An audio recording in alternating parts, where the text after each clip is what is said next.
My name is Joseph Kamya. I am the head teacher at St. Cyprian High School Kyabakadde. But previously I have served different schools. I think as many as 8. Yes. I began with Excel Secondary School in Kasubi. I taught Precious College School in Mutungo. I taught Seta High School, where I came from, and I came to St. Cyprian High School. But before that, there were other schools. Like in Kalero, there was a school I taught.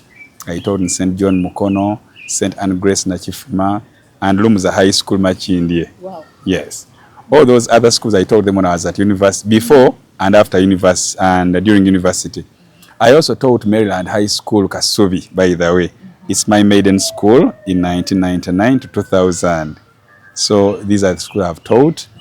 And before that, I did a certificate in civil engineering at Kisubi Technical School.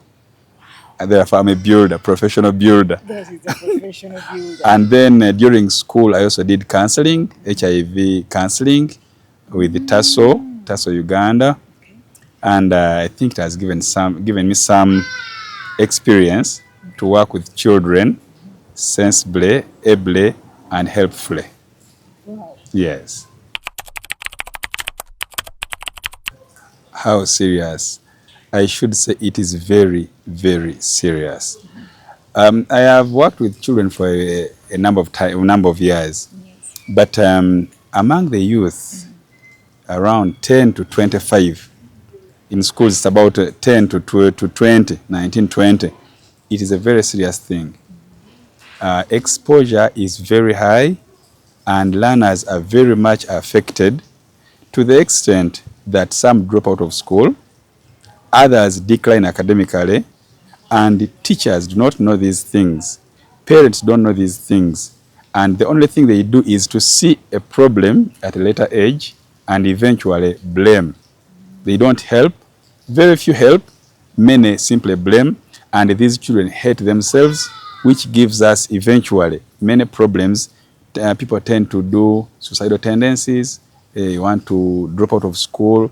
They want to murder themselves and others. Some become aggressive to the extent of even beating teachers. So it is as serious as you can think about it.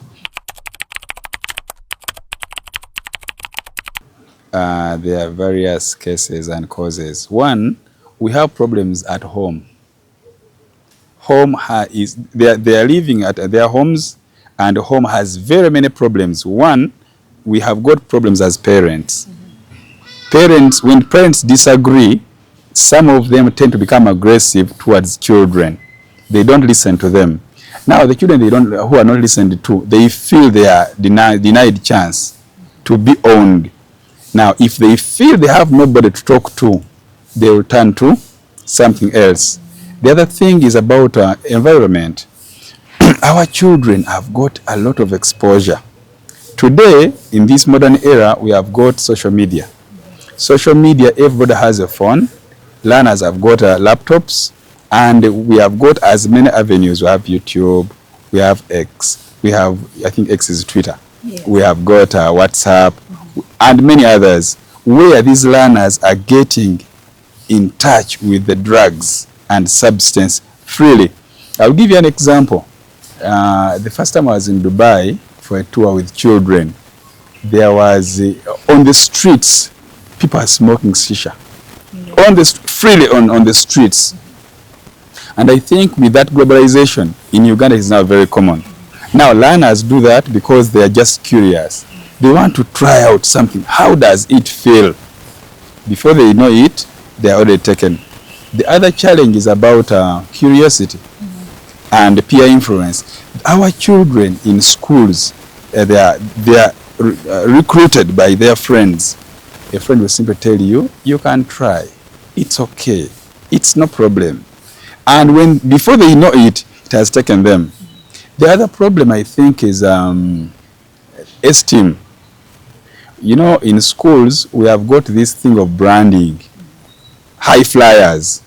We have got the high flyers who are shining. And in our schools, we have got, during our time when we were growing, we had what we called the academic assemblies. and on the academic assembly, you are reading the high flyers. Then the lower achievers, today we are modifying it and calling lower achievers. We used to call it poor performers. Now, poor performers are given negative reinforcement. Now, you say negative reinforcement, you are modifying it. Initially, it was caning. Yes. Now, somebody knows when you perform poorly, they are going to beat you. I'll give you an example. When I was in P7, our teachers demanded good performance. One of my teachers, I remember up to now, he was teaching mathematics. I always tell my learners I was the worst at mathematics. I was always scoring 10%, 12%, 19 was my best. I could get in SST a 90, science a 90 or 85, English, and in mathematics I get 19. Now that teacher used to tell us the number of marks you fail to score is the number of canes you receive. Now just imagine I have got 11% and I'm getting 89 canes only in mathematics, plus the 11 of science because I have 89 and things like that. So eventually the canes will lower my esteem.